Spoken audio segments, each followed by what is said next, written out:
3 years into the marriage, my wife's little boy toy from outside walked straight into my home. I simply and calmly invited him out the door. But he suddenly decided to make things difficult this time. "I just want to be with my sister," he said. "Please don't separate us. I'm begging you." Turns out, green tea behavior isn't exclusive to women. Men, when manipulative, are just as terrifying. At the door, Karina Blake arrived. She held the man's hand, comforting him. She said, "Darren, it's been so many years. I'm really tired of this. Maybe you should try a different flavor for it." Once, I said nothing, just watched the two of them disappear into the distance.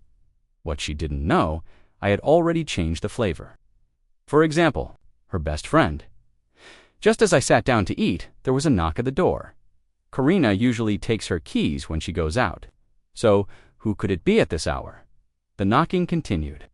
I had no choice but to get up and open the door. When I saw the young man standing there, I paused for a second, but quickly recovered. He peeked into the house. Is Karina home? Sure enough, he came for her. If I wasn't mistaken, this must be Karina's little boy toy Harrison Quinn. I crossed my arms and raised an eyebrow. Wouldn't you know if she's home or not? His face showed embarrassment at being exposed, but he quickly pulled himself together. "Mr. Reed," he said, "I don't understand what you're talking about." He even knew my surname, clearly, not some clueless kid. He rubbed his hands nervously and tried to peek inside again. "Mr. Reed, please don't get the wrong idea. I just wanted to see if Karina's home. I have something urgent to tell her." My eyes drifted from his face to the chain of red marks on his exposed collarbone. This boy wasn't just here to fish for information. He came to provoke, to flaunt, smiled, and stepped aside. "Want to come in and wait for your Karina?" He waved his hands quickly. "No, that's really not necessary. I'll just wait here. Otherwise, Mr. Reed, you might misunderstand again. You're already at my doorstep." What's left to misunderstand? I glanced at my watch. It was already 10:30 p.m. I'm heading to bed. If you don't want to come in, then suit yourself. Wait outside. I turned, ready to shut the door. But he reached out and grabbed my arm. I frowned. What was this little brat trying to pull? Now I was annoyed. "Mr. Reed, it's all my fault. Please don't treat me like this." I froze. What did I even do? I just invited him in to sit and wait for Karina. "Mr. Reed," he continued, "I came here because of you. Say whatever you want about me, but please, don't make me leave Karina." Before I could even process what he meant, Harrison yanked my arm and threw himself backward, falling straight to the floor. Right then, Karina Blake appeared. Timing, huh? Perfect. Karina rushed to him and helped him up. "Darren," she said coldly, "arguing with a young man like this."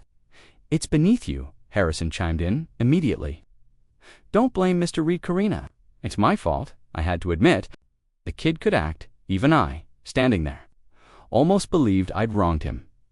Karina turned to comfort Harrison. "Harrison," she said, "you did nothing wrong. Next time, if he looks for you, don't come." So, his name was Harrison Quinn. Kinda suits his face. Harrison lowered his head and whispered a soft mm. Karina held his hand and prepared to leave. Then turned, and without looking back, said, "Darren, I'm really tired of this. Maybe it's time you tried someone new." Karina and I had been married for 3 years. I had known about her affair for a while, but we had a silent agreement. As long as we didn't speak of it, our marriage could continue for the sake of appearances. I thought giving her face would be enough to keep the peace. But I didn't expect Harrison to come knocking like this. To be honest, he didn't need to play all these tricks. Our marriage was a business arrangement. No matter what happened behind closed doors, in public, we had to act like the perfect couple for the sake of both our families' interests. Harrison's visit wasn't just a provocation, it was a show of power. Seems like Karina's little pet was growing fangs. I had just sat back on the sofa, lit a cigarette, exhaled a smoke ring when my phone rang. "Are you free?" A woman's voice echoed through the quiet room. I stubbed out my cigarette. "You coming over?" The call ended immediately, clean and decisive. She arrived shortly after. With practiced ease, she walked to the liquor cabinet and took out a bottle of red wine. "How about this one tonight?" she asked. I nodded casually. When it came to drinking, I wasn't picky. She swirled the wine in her glass and walked to me. Her long hair fell gently as she leaned down. "Your hair looks nice tonight," I said. She had styled it into big, flowing curls and dyed it perfectly, matching her outfit. She smiled lightly, clearly pleased with the compliment. She handed me a glass, clinked it against mine. "Seeing you tonight, of course, I had to dress up. It was already past midnight. No salon would be open by now." She was lying, but I liked the lie. I raised my brow, pulled her down to sit on my lap, her arm wrapped around my neck as she leaned in to kiss me. Her lips, tinted with wine, tasted intoxicating as our mouths mingled. The wine disappeared. Her thumb gently wiped away the red wine from the corner of my lips. Her fingers traced downward over my throat, resting on my chest. "Why call me here tonight?" she asked. "Isn't it better here?" I replied. "No need to sneak around elsewhere." I grabbed her wandering hand and kissed it, just as I was about to act. She pressed a finger to my lips and said, "I have to leave later business trip tomorrow. Need to stop by the office." I gave her a displeased look. "Then why come at all?" She leaned into my ear, her breath hot and ticklish. "I just wanted to see you. I couldn't take it anymore." We sank into the sofa, losing ourselves completely. The next morning when I awoke, she was gone. All that remained was a note. "I'll be back soon." Later that day, I called Karina. She answered coldly. "As usual, don't forget tonight's banquet," she said. "It's Mr. Sawyer's wedding anniversary." I heard Harrison's voice in the background, calling her name. So Karina really was serious about this affair. At the banquet, I was busy socializing. Someone tugged at my sleeve and gestured. I turned to look. Karina had arrived, and next to her was Harrison Quinn. Harrison clung to Karina's arm, smiling demurely, obedient and well-behaved. My brows furrowed. What was she thinking? This was Mr. Sawyer's wedding anniversary, a formal event, a celebration of marriage. Bringing Harrison here was a public insult to me, to Sawyer, to everyone present. I glanced at Mr. Sawyer. His expression darkened for a brief second, but quickly returned to normal. Still, whispers broke out. "Isn't that President Blake? How bold of her, bringing a side piece with President Reed right here." Well, this circle is full of drama. We're just here for the show. Even if it's drama, you don't parade it in public. President Reed's being humiliated. Karina seemed unbothered by it all. She introduced Harrison to everyone around her like nothing was wrong. I pretended not to hear the gossip, but my assistant approached. "Karina," I said, "come with me for a moment." She raised her brow, followed me to a corner. Harrison trailed behind her. When he saw me, he hid behind her like I was a monster. I took a deep breath. Just as I opened my mouth, Karina cut me off. "Darren, can you not threaten Harrison again? He and I are together because I chose him." "Wait," I interrupted, raising my hand. "What do you mean, threaten him?" I turned to Harrison. "Harrison, when did I ever threaten you?" "Darren, enough," Karina snapped. Even in the corner, a few people had gathered, eager to eavesdrop. "If you want to argue, do it at home," I said under my breath. "Not here." Karina scoffed. She pulled out her phone. "These threatening messages, sent to Harrison from you?" I glanced at her screen. Couldn't read the full messages, but the sender ID was mine. I turned to Harrison. He peeked at me, then quickly looked down again, like a victim of abuse. More murmurs from the crowd. President Reed even resorted to threats. This isn't the mob era. Who does that? If someone was seducing my wife, I'd do worse than threaten. I looked again at the messages. They were real. That's when I realized I had underestimated Harrison Quinn. I thought he was just here to provoke me, to stir up sympathy from Karina. But no, he was after something bigger. He wanted my place, the identity of Karina Blake's husband, the Blake family's son-in-law. That title came with power. Well, if he wanted it that badly, I'd let him have it. I looked at Karina, my voice calm. "Let's divorce." As I turned to leave, Mr. Sawyer himself came forward to stop me.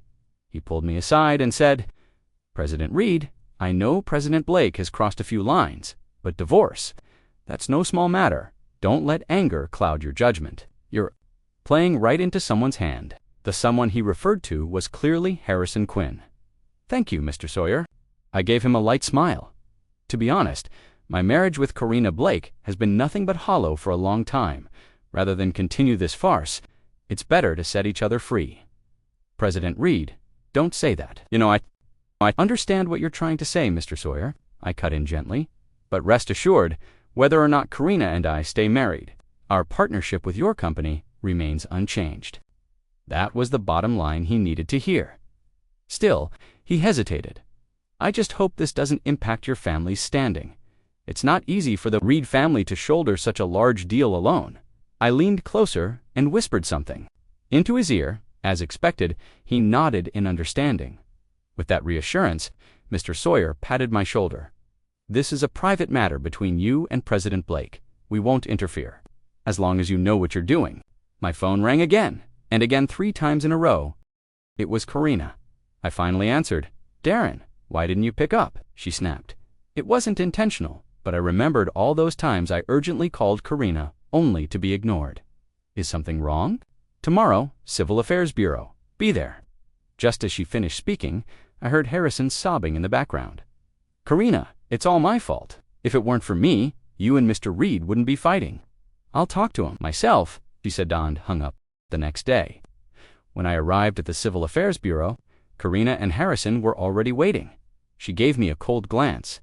"If you don't want to go through with this divorce, just say so. No need to drag it out." I frowned.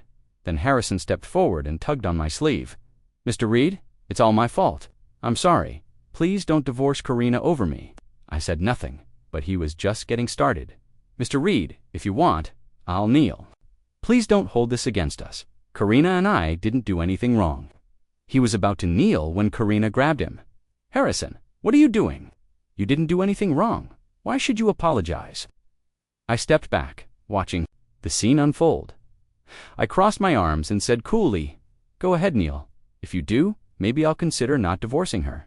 Darren Reed." Karina exploded. She yanked Harrison behind her.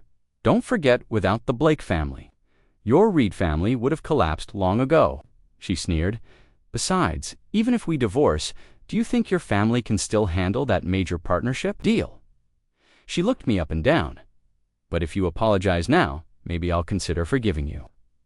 Before she could finish her condescending speech, a voice rang out, "Karina Blake, Darren won't be apologizing to you because once you two divorce, I'll be the one marrying him." Ines Cross strutted in, her heels tapping sharply against the ground. She walked straight to me, linked her arm through mine, and said to Karina, "Back off." Karina froze. "You, Ines, what are you doing here?" she stammered. It took her a moment to process everything. "You're my best friend." I turned toward Ines. Her hair was now sleek and straight, again jet black, falling like silk.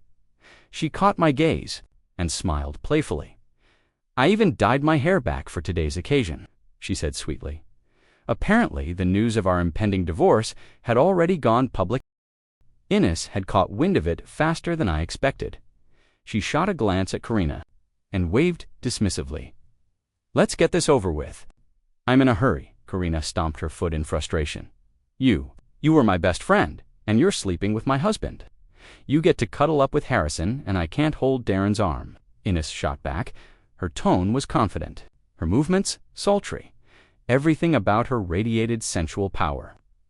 In stark contrast to Karina's childish tantrum, Karina stormed off, dragging Harrison behind her, who chased after her, calling out, "Karina, wait! Karina, don't go!"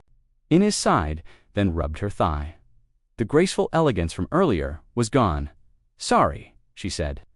"Did I ruin your dramatic divorce moment?" I sat down on the courthouse steps, pulled her gently to sit on my lap. "There are too many people here." Her cheeks flushed. Shy, for once, I massaged her leg gently where she'd hit it earlier, feeling better. She nodded. "Your hands are magical. If you ever lose your job, you could do massage full-time." I pinched her nose. "Only for you," I said. I wouldn't offer that to anyone else. Outside her apartment building, I walked her home. As we arrived, her phone rang. "Dad," she answered. It was her father. After the call, she looked a little pale. "What happened?" I asked. She smiled faintly. "Nothing major. Just that Dad wants me to join a dinner tomorrow. Some event." I didn't press. But I had a feeling this had something to do with Karina Blake. Karina's father and Ines's father were sworn brothers. Karina and Ines grew up together, practically sisters. I figured Karina must have stirred up trouble again this time by going straight to Ines' family. The next day, just as I approached the banquet hall door, I heard Charles Cross's voice echoing from inside, angry and loud. "Ines Cross, you and Karina grew up together. Darren is her husband. How could you get involved with him? I've lost all face because of you. Dad, Ines had just opened her mouth when he cut her off. Don't call me Dad. I don't have a shameless daughter like you. I paused at the door, frowning. No wonder Ines looked so uneasy last night. This dinner wasn't just about food. It was a confrontation. Charles Cross continued. I should have known the rumors from when you came back from abroad weren't all false. Now it all makes sense. Ines' father never liked her much. It was said that her mother had died during childbirth. Since then, he'd always blamed Ines for it. He sent her abroad when she was still a child, and the one time she returned, he quickly sent her back, angry. About some scandal. That scandal, I now suspected, was the same rumor he had just mentioned. Snapping out of my thoughts, I heard the sharp sound of a porcelain bowl shattering on the floor. Ines Cross, you've disappointed me beyond words. Sometimes I wish you had never been born. I pushed the door open and walked in. Everyone turned to look. Darren, said Vivian Blake, surprised. I ignored her, walked straight to Ines, and wiped the tears. From the corners of her eyes, I leaned in and whispered, Don't be afraid. I'm here now. Ines let out a soft and leaned into me. She was trembling slightly. In that moment, I became her shield. Brandon Blake scoffed. You've got a lot of nerve coming here. Charles Cross sighed beside him, then tried to pull Ines from my arms. Mr. Cross, I said clearly. He ignored me, glared at Ines instead, like he couldn't believe she'd defy him. Darren, what is going on between you and Ines? Brandon Blake barked. He picked up a porcelain bowl and flung it toward me. Ines tried to speak, but I stopped her with a gentle pull. Mr. Cross, I said firmly, may I speak to you privately? I whispered a few words in his ear. His face changed. He went pale. He hesitated, looking from me to Ines, then glanced at Brandon Blake, then back at me. Finally, he sighed. Fine. This is between you young people. I won't get involved. With that, Charles Cross walked out, shaking his head. Brandon Blake looked shocked. He rushed over, grabbing his friend's arm. You're just going to leave. Your daughter's doing these disgraceful things, and you're okay with it? Charles Cross opened his mouth, but before he could respond, I pulled out the photos I'd prepared. Uncle, I said, please take a look at these before judging me or Ines. They were photos of Karina Blake with different men in compromising positions. Brandon Blake froze, his face flushed with anger. Karina instinctively stepped back, but tried to act calm. These pictures are fake. You photoshopped them, she glared, trying to fool everyone with forgeries. You want an explanation? I said calmly. Fine, then here it is. I want a divorce. Darren Reed. Brandon Blake banged the table. You think just because the Reed family is strong now, you can disrespect us. You and Ines must give the Blake family a proper explanation. Or don't blame us for retaliating. I bowed slightly. He was, after all, an elder. Uncle Blake, you of all people know the truth about my marriage to Karina. If you don't believe the photos, perhaps the videos will help. I placed a USB stick on the table. In here are clips of Harrison Quinn visiting my house, of Karina's attitude toward me of their public displays. If I release these, tell me, Uncle Blake, what face will your family have left? Will the Blake Corporation survive the fallout? Brandon Blake's face turned purple. He glared at Karina, like he finally understood the magnitude of her actions. Karina looked furious. She pointed at me. Trembling, you think you can ruin me like this? I won't let you. She raised her hand. But Brandon Blake stopped her. Charles Cross cleared his throat, trying to calm the room. Enough. Let's not blow this out of proportion. It's just a divorce. He looked at Brandon Blake meaningfully. Don't ruin the relationship between the Blake and Cross families over this. Brandon Blake got the message. He clenched his fists. Yes, let's keep things peaceful. Wouldn't want to damage Cross and Reed's new alliance, would we? He'd finally figured it out. When I whispered to Charles Cross earlier, I had brought up our upcoming joint venture with Grant Sawyer, between my family and the Cross family. The Blake family was now the weakest link, in the end. Businessmen always choose benefits over loyalty. Karina stomped her foot. Why should he get to decide? If this marriage ends, it should be my decision. Before she could say more, Brandon Blake slapped her across the face. She froze in shock. "You hit me?" she whispered in disbelief. "Shut up," Brandon Blake yelled. "You've already embarrassed us enough." Then he added coldly, "If you keep making a scene, I'll send you to our Africa branch." That threat worked. Karina's face turned, pale. She clutched her cheek, glaring at me. "You'll regret this." As she passed Ines, she gave her a hard shove. "Ines Cross, you just wait. Both of you will regret this." After we got home, I poured Ines a glass of water and handed it to her. "Are you sure you want to marry me?" I asked. "To be honest, even if we don't marry, the agreement between our families will still stand. I'll still work with the Cross family. You don't want to marry me." Ines tilted her head, teasing. "It's not that," I replied. "I just don't want people talking behind your back, calling you a homewrecker, saying you seduced your best friend's husband. People always judge women harsher than men. At worst, they'll call me a player. But for you—" She smiled and put the water glass on the table. Her hands circled around my neck. "Then let's get married." She leaned in closer. Otherwise, all the money I spent hiring Harrison to seduce Karina would go to waste. I froze, so all of this was her plan. Ines pushed me down onto the bed and straddled me, her lips curled with mischief. This marriage was supposed to be mine from the beginning. It was the Cross family who first arranged the alliance with the Reed family. But then I went abroad. Karina came to me, crying, saying she liked you. I was her best friend. I stepped aside. Her fingers slowly traced across my chest, undoing my buttons. "I never thought I'd see you again, but when I heard Karina was cheating, God, Darren." I was so happy, so I found Harrison, paid him to get close to her, didn't expect her to fall so fast. Her lips traveled down my neck to my chest. I finally got what I wanted.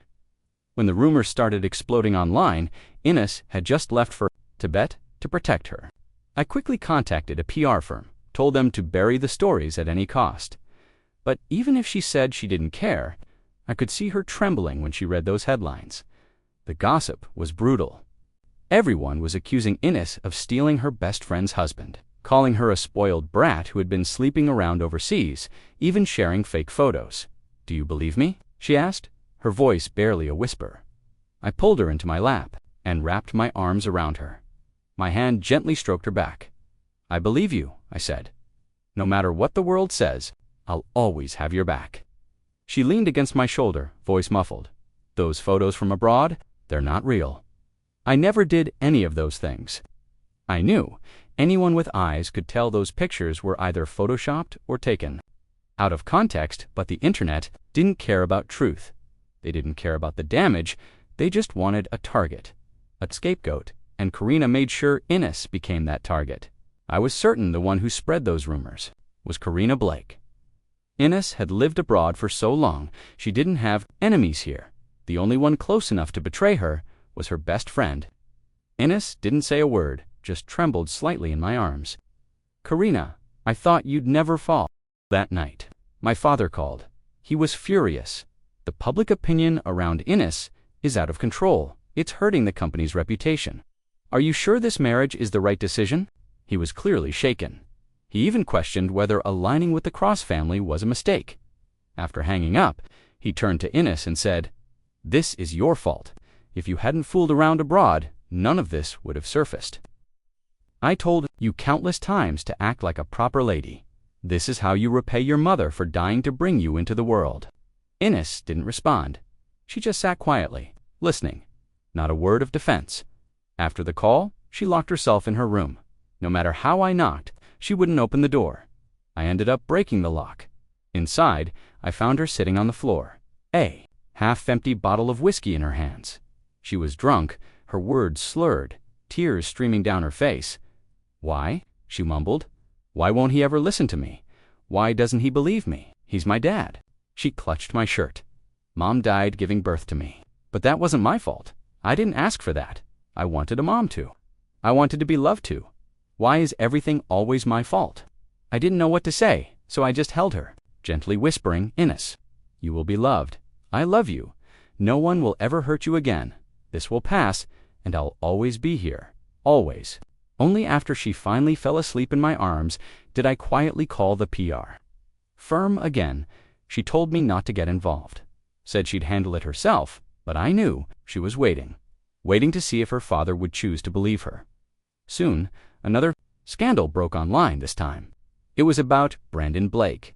It claimed that his wife had died after discovering that Brandon was gay and that he'd hidden his sexuality for years, that he married to protect his reputation, had a child, and was later caught in bed with another man. His wife, devastated, collapsed and died of a heart attack. The details were vivid. The evidence convincing, white-hot gossip spread like wildfire. The Blake Group's stock price tanked suddenly. No one was talking about Ines anymore. Now everyone was focused on the new, juicier scandal. The internet had no memory, only heat.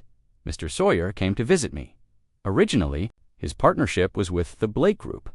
But after the public fallout, the Blake family could no longer manage the deal. "President Reed," he said, "I remember what you promised, that no matter who you marry, the deal remains valid. I came today with utmost sincerity to finalize the deal with your Reed family." I smiled, stood up, and shook his hand. "I've been looking forward to working with you again, Mr. Sawyer." With the scandal crushing the Blake family, Mr. Sawyer pulling out was another devastating blow for them, but it had nothing to do with me anymore. I picked up my phone and called Charles Cross. "Father-in-law," I said, "I've got some good news." Charles Cross laughed over the phone. "Darren, you've really delivered some good news today. I knew my daughter didn't choose the wrong man. Back then, during our private conversation, I not only promised him the Reed Cross partnership, but also assured him of the finalization of Mr. Sawyer's major investment. In the face of such benefits, Charles Cross had chosen to support me and Ines, even if it meant turning his back on the Blake family, and that was business. When profit's on the line, loyalty evaporates. That night, Ines wore a black bodysuit, bunny ears on her head, a long tail. Trailing behind her, she tied my hands with a necktie and climbed on top of me, her long legs framing me in the dim light. "Are we really doing something this wild tonight?" I asked, half laughing. She traced her fingers along my throat, then down my chest, her breath hot against my ear. "The stuff online, the Sawyer deal. Was it you, wife? What are you saying?" I laughed, playing innocent. "I have no idea." "What you're talking about?" she snorted. In that case, she got up and started walking away, leaving me tied. I panicked. Okay, I admit. Some of the things online may or may not be real. As for Mr. Sawyer, he came to me first. I swear, I wasn't lying, but I wasn't telling the whole truth either. I didn't want her to think I was manipulating everything behind the scenes. Didn't want her to see me as cold or calculating. She leaned in again, brushed her lips against mine, and whispered, "I like it when you're ruthless." Then she untied my wrists, one loop at a time. That night, sleep was not on the agenda. The next day, Karina Blake showed up at my door. Furious, she jabbed her finger at my face. "Darren Reed, it was you, wasn't it? Those rumors about my father, you spread them." I didn't answer. I only asked Ines, "Scandals, weren't those your doing?" "What do you mean scandals?" She scoffed. "They were all true. She really was a mess overseas, that kind of girl. Of course, she'd seduce someone like you." I stared at her coldly. "After Ines came back, that was you, wasn't it?" "Don't slander me," Karina snapped. "Why would I do such a thing?" But her voice faltered. Her expression betrayed her guilt. I didn't need a confession. I already had my answer. She clenched her fists. "So what if it was me? You think anyone will believe you? You don't have proof?" Ines was trembling beside me, even now. It was hard for her to accept this betrayal from someone she once called sister, Karina sneered. "You know what, Ines? It's your own fault. You were always prettier, smarter, more liked. Even Darren was meant to marry you first. So why did you come back? You should have just stayed abroad." Ines shook her head. She didn't reply. Karina laughed bitterly. "Don't blame me for everything. If you didn't act like a slut, I wouldn't have had anything to expose." Her words were poison. I stepped forward, pulled Ines into my arms. "It's over," I said. She doesn't matter anymore. We'll clear your name." Ines nodded faintly. Karina turned her venom back toward me. "Darren Reed, you better retract those rumors about my father, or I swear I'll make you regret it." I smiled faintly. "What can you do? Your father already gave up on you." Right on cue, the front gate opened. A group of security guards arrived. They grabbed Karina by both arms. "Darren, Ines, this isn't over," she screamed as they dragged her away. "You'll regret this." I watched her disappear. "You'll need to come back to make us regret anything," I muttered. Ines leaned into me, her voice barely audible. "Thank you, Darren." I wrapped my arm around her shoulders. "We're husband and wife. There's no need for thanks. I'll never let anyone hurt you again." I posted everything online, the audio of Karina admitting to framing Ines, the fake photos, the jealous motives. Then I posted Ines' academic records. Photos of her volunteering, donating, tutoring students. The tides shifted again. Suddenly, people praised her as elegant, strong, and kind. Karina Blake became the national joke. One afternoon, Brandon Blake, her father, visited me. He looked much older, wrinkles deeper, eyes darker. I poured him a cup of tea. "Drink this," I said politely. He thanked me. It was the first time I'd seen him so respectful when I was his son-in-law. He never looked me in the eye. He only barked orders. But now he was humble. "Darren," he said, "it's all over now. Could you please take down the posts? Let Karina come back. She's learned her lesson in Africa." "Mr. Blake," I said calmly, "I can clear the rumors, but Karina's return will cost you." "What do you want?" he asked. "Half of the Blake Group's shares?" He shot up. "Impossible. You raised her. You backed her behavior. You owe Ines this much." He clenched his jaw.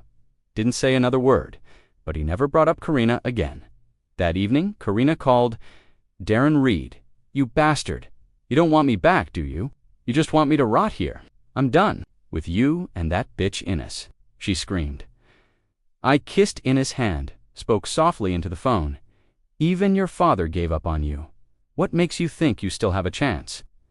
Then I hung up, blocked her number. Our wedding was grand, flawless, elegant. Even Harrison sent us his blessings.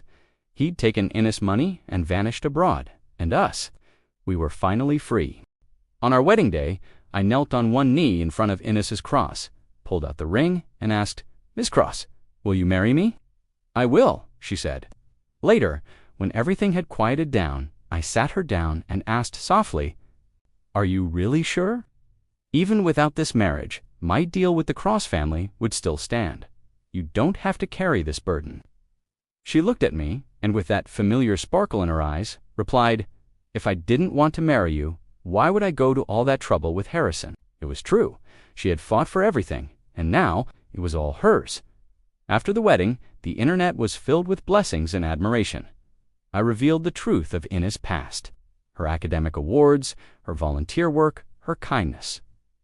The rumors were shattered. Public opinion turned completely in our favor. As for Karina Blake, she became the cautionary tale, the symbol of what happens when envy turns toxic. One day, Brandon Blake came again. This time, he looked utterly defeated. "Darren," he said quietly, "I understand now. You were never the villain. I raised Karina wrong, and now I've lost both her and my company's reputation." I offered him tea again, and we sat in silence. This time, he didn't ask me to let Karina come back. He didn't bargain for her future. He simply said, "Keep being good to Ines." I nodded. Always. Later that week, I stood with Ines on the balcony. The wind was soft, the air warm. She leaned into me and said, "You really took down the Blake family." "I didn't plan to," I said. "They chose their path." She laughed. "Don't care what the world says, as long as you believe in me. That's enough." And I did. I always would.